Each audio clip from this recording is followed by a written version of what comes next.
नमस्कार, daily line के news file bulletin में आपका स्वागत है। मेरा नाम प्रशांत है। इस बुलेटिन में हम आपको बताएंगे प्रधानमंत्री नरेंद्र मोदी आज तमिलनाडु में अब कौन से नए मंदिर के दर्शन करने जा रहे हैं। साथ ही जानेंगे उद्धव ठाकरे को रामलला मंदिर का कार्यक्रम का जो न्योता मिला है उसके बाद उनकी तरफ से क्या प्रतिक्रिया आई है। इसके साथ ही जानेंगे ईडी ने पूर्व मंत्री गायत्री प्रसाद प्रजापति पर क्या कार्रवाई की है। लेकिन उससे पहले एक नजर डालते हैं आज की हेडलाइंस पर। पीएम मोदी आज तमिलनाडु के कोदंडा रामास्वामी मंदिर में करेंगे दर्शन। अरिचल मुनाई भी जाएंगे प्रधानमंत्री नरेंद्र मोदी। उद्धव ठाकरे को स्पीड पोस्ट के जरिए मिला राम मंदिर का निमंत्रण। उद्धव गुट के नेता आक्रोशित। संजय राउत बोले राम माफ नहीं करेंगे, श्राप देंगे। पूर्व मंत्री गायत्री प्रसाद प्रजापति पर ईडी का बड़ा एक्शन। हरिहरपुर और मोहनलालगंज में 13 करोड़ से ज्यादा की संपत्ति जब्त। पिछले हफ्ते मुंबई में 4 फ्लैट किए गए थे सीज। 22 जनवरी को केंद्रीय कार्यालयों में रहेगा हाफ डे। एम्स सहित 4 अस्पतालों में भी हाफ डे से होगा काम। चालू रहेगी इमरजेंसी सेवाएं। मालदीव के राष्ट्रपति मोइजू ने भारतीय एयर एम्बुलेंस के इस्तेमाल की नहीं दी परमिशन। गंभीर रूप से बीमार 14 साल के बच्चे की मौत। और अब बात करते हैं आज की बड़ी खबरों की। अयोध्या में राम मंदिर की प्राण प्रतिष्ठा से पहले प्रधानमंत्री नरेंद्र मोदी तमिलनाडु के दौरे पर हैं।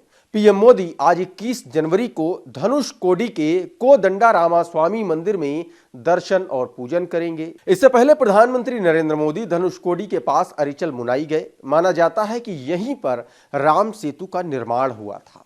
यह मंदिर श्री कोदंडराम स्वामी को समर्पित है। कोदंडराम स्वामी नाम का अर्थ है धनुषधारी राम। ऐसा कहा जाता है कि यहीं पर विभीषण पहली बार श्री राम से मिले थे और उनसे शरण मांगी थी। कुछ किंवदंतियां ये भी कहती हैं कि यही वो जगह है जहां श्री राम ने विभीषण का राज्याभिषेक किया था।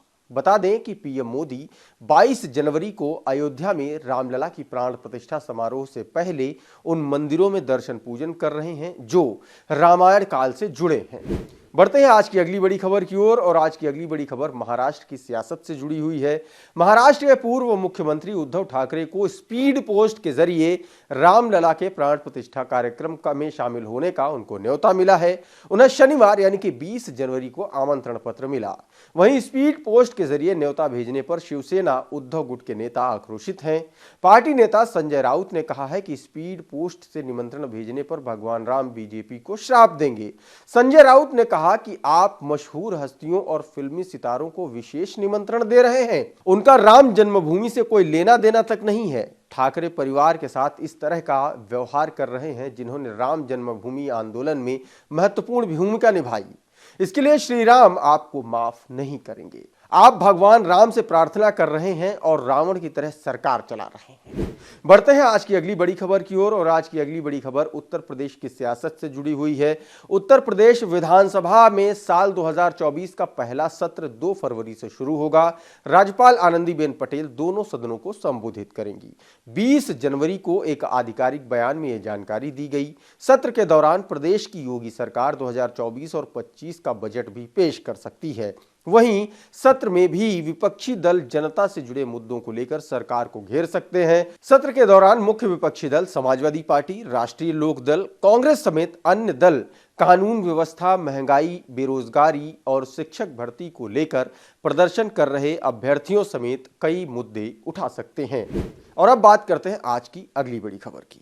अयोध्या में 22 जनवरी को प्राण प्रतिष्ठा समारोह के चलते केंद्र सरकार ने सभी केंद्रीय कार्यालयों में दोपहर 2:30 बजे तक यानी कि हाफ डे की छुट्टी का ऐलान किया है। कई राज्यों में भी हाफ डे रहेगा। इस बीच दिल्ली के 4 बड़े अस्पताल एम्स, सफदरजंग, राम मनोहर लोहिया और लेडी हार्डिंग ने भी 22 जनवरी को हाफ डे वर्क की घोषणा की है। जानकारी के मुताबिक इन चारों अस्पतालों में दोपहर 2:30 बजे तक ओपीडी की सुविधा नहीं मिलेगी, लेकिन इमरजेंसी सेवाएं चालू रहेंगी। अब बात करते हैं आज की अगली बड़ी खबर की। और आज की अगली बड़ी खबर पूर्व मंत्री गायत्री प्रसाद प्रजापति पर ईडी के एक्शन से जुड़ी हुई है। ईडी ने पूर्व मंत्री गायत्री प्रसाद प्रजापति पर बड़ा एक्शन लिया है। ईडी ने लखनऊ में हरिहरपुर और मोहनलालगंज में प्रजापति की करीब 13.42 करोड़ की संपत्ति को जब्त कर लिया। वहीं पिछले हफ्ते ईडी की टीम ने मुंबई के मलाड में एक अपार्टमेंट में उनके बेटे और उनके बहू के नाम 4 फ्लैट सीज किए थे। ईडी अब तक गायत्री प्रसाद प्रजापति की 50.37 करोड़ की संपत्तियां जब्त कर चुकी है। ईडी के अधिकारियों के मुताबिक जांच में यह पाया गया है कि गायत्री प्रसाद प्रजापति ने खनन मंत्री रहते हुए कई अवैध संपत्तियां बनाई। इसके लिए उन्होंने अपने बेटे, बहू और परिचितों के बैंक खातों का इस्तेमाल किया। इन बैंक खातों में उन्होंने नगद रकम जमा की और फिर इसे संपत्तियों में निवेश कराया। और अब बात करते हैं आज की अगली बड़ी खबर की। मध्य प्रदेश और राजस्थान, पंजाब समेत उत्तर भारत के कई राज्यों में कड़ाके की ठंड का दौर लगातार जारी है। शीतलहर और गलन से अभी 2 दिन और राहत नहीं मिलने वाली है। मौसम विभाग ने दिल्ली, पंजाब, हरियाणा और उत्तर प्रदेश में कोहरे का रेड अलर्ट जारी किया है। मध्य प्रदेश में अगले 2 दिनों में न्यूनतम तापमान 2 से 3 डिग्री में गिरावट की संभावना है। वहीं उत्तर प्रदेश में भी फिलहाल ठंड से राहत नहीं मिलने वाली है। अगले 5 दिनों तक कोल्ड डे की स्थिति बनी रहेगी। अब कोहरा और घना होगा। मौसम विभाग ने रविवार को 20 शहरों में कोल्ड डे का ऑरेंज और 36 शहरों में येलो अलर्ट जारी किया है। और अब बात करते हैं आज की आखिरी बड़ी खबर की। और आज की जो आखिरी बड़ी खबर है वो मालदीव और भारत के रिश्तों में तल्खी को लेकर के है।